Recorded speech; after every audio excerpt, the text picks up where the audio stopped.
मेरे पीछे इस तरफ देख सकते हैं, ये जो पहाड़ है ये कचड़ों का अंबार का पहाड़ है और दिन ब दिन इसकी ऊंचाई बढ़ती ही जा रही है, जो बीते कई सालों से मरीन ड्राइव की शोभा बढ़ा रही है और यहाँ के लोगों की मुख्य आकर्षण का केंद्र बनी हुई है। बीते ही साल हमारे शहर जमशेदपुर को स्वच्छता में तीसरा स्थान मिला था, लेकिन क्या ये नजारा देखकर सच में लगता है कि हमारे शहर सच में स्वच्छ है। 4.13 करोड़ रुपए का प्रस्ताव पास हुआ था कि यहाँ जितने भी कचड़े हैं उसे साफ किया जाएगा, हटाया जाएगा और यहाँ पर एक नया पार्क का निर्माण किया जाएगा। लेकिन दिन ब दिन ये जो जगह है यहाँ पर नशेड़ियों का अड्डा बनता जा रहा है। इसके अलावा जो डंपिंग यार्ड है इसके आसपास में बस्ती भी बसा हुआ है, लोग भी रहते हैं। जब भी हमारे शहर में किसी बड़े चेहरे का आगमन होता है, चाहे वो राष्ट्रपति हो, तो उनके आगमन से पहले पूरी तरीके से हरा पर्दा लगा दिया जाता है। तो राष्ट्रपति जी, आपसे निवेदन है कि एक बार हमारे शहर जरूर आए और इन्हीं रास्तों से गुजरे, ताकि ये जो यहाँ पर डंपिंग यार्ड है इसका भी 2 से 4 दिनों में इस पूरे कचड़े के अंबार को हटा दिया जाएगा। अब ये मरीन ड्राइव के उस प्रसिद्ध पहाड़ के सामने मौजूद है, जो बीते कई सालों से मरीन ड्राइव की शोभा बढ़ा रही है और यहाँ के लोगों की मुख्य आकर्षण का केंद्र बनी हुई है। जी, आप मेरे पीछे इस तरफ देख सकते हैं, ये जो पहाड़ है ये कचड़ों का अंबार का पहाड़ है और दिन ब दिन इसकी ऊंचाई बढ़ती ही जा रही है। इसीलिए शायद इस पहाड़ को यहाँ से हटाने का नाम नहीं लिया जा रहा है। और इस पहाड़ में अब तक 4 करोड़ रुपए के खर्चे तो हो चुके हैं और आने वाले समय में इस पहाड़ में 11 करोड़ रुपए की खर्चा करने की भी तैयारी चल रही है। बता दें कि ये जो डंपिंग यार्ड आप मेरे पीछे देख रहे हैं ये मरीन ड्राइव के सामने है और बीते कई सालों से इसी में लोग कचरा डंप कर रहे हैं। बता दें, इस डंपिंग यार्ड में अब तक करोड़ों रुपए स्वाहा हो चुका है, लेकिन यहाँ की जो स्थिति है वो जस की तस बनी हुई है।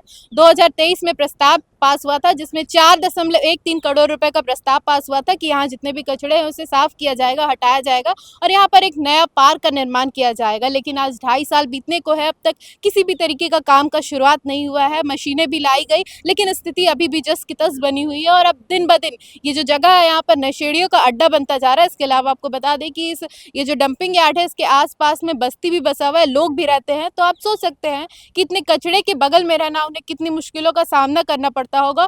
कितनी बार इसके लिए शिकायत की गई है जिला प्रशासन को, जेएनएससी को, लेकिन उनके कान में अब तक जू तक नहीं रेंग रही है। किसी भी तरीके की यहाँ पर कोई काम नहीं शुरू की गई। लेकिन और अब जैसे जैसे दिन बीतता जा रहा है, इस कचड़े के यार्ड में 11 करोड़ रुपए खर्चा करने की बात कही जा रही है। जेएनएससी दोबारा से प्रस्ताव ला रहा है कि इसमें 11 करोड़ रुपए खर्चा करके इसे साफ किया जाएगा और आने वाले समय में यहाँ पर पार्क बनाया जाएगा। क्या आपको लगता है कि जहाँ इतने दिनों से यहाँ पर कुछ भी नहीं हुआ, तो आने वाले समय में इतने पैसे खर्च कर यहाँ पे कोई भी काम हो पाएगा? ये जो कचड़ों का अंबार है ये शहर के उस मुख्य सड़क के बगल में है, जो हमारे शहर को दूसरे शहरों से जोड़ता है। जब भी कोई लोग बाहर से आते हैं तो उनके स्वागत में ये पहाड़ पहले से ही बना हुआ है। बता दें कि जब भी हमारे शहर में किसी बड़े चेहरे का आगमन होता है, चाहे वो राष्ट्रपति हो, तो उनके आगमन से पहले पूरे शहर को दुल्हन की तरह सजाया जाता है। जिन रास्तों से उनका काफिला गुजरता है उन रास्ते पर पूरी तरीके से हरा पर्दा लगा दिया जाता है या फिर वहां की सड़कों की मरम्मत कर दी जाती है। तो उम्मीद है कि शायद एक बार जब हमारे शहर राष्ट्रपति दोबारा आएंगी और वो इस रास्तों से गुजरेंगी, तो 2 से 4 दिनों में इस पूरे कचड़े के अंबार को हटा दिया जाएगा।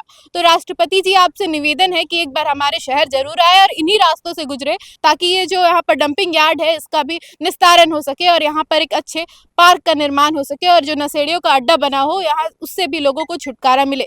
वहीं आपको याद दिला दें कि बीते ही साल हमारे शहर जमशेदपुर को स्वच्छता में तीसरा स्थान मिला था, लेकिन क्या ये नजारा देखकर सच में लगता है कि हमारे शहर सच में स्वच्छ है? सिर्फ यही जगह नहीं, हमारे शहर के कई ऐसे क्षेत्र है जहां पर गंदगी का अंबार इसी तरीके से लगा हुआ है। जिला प्रशासन और जेएनएससी की तो इसमें गलती है, साथ ही साथ आम जनता की भी इसमें गलती है। इस पूरे मामले पर आपकी क्या राय है, हमें कमेंट में जरूर बताएं और ऐसी अपडेट्स के लिए हमारे साथ जुड़े रहें और देखते रहे News 26 झारखंड। धन्यवाद।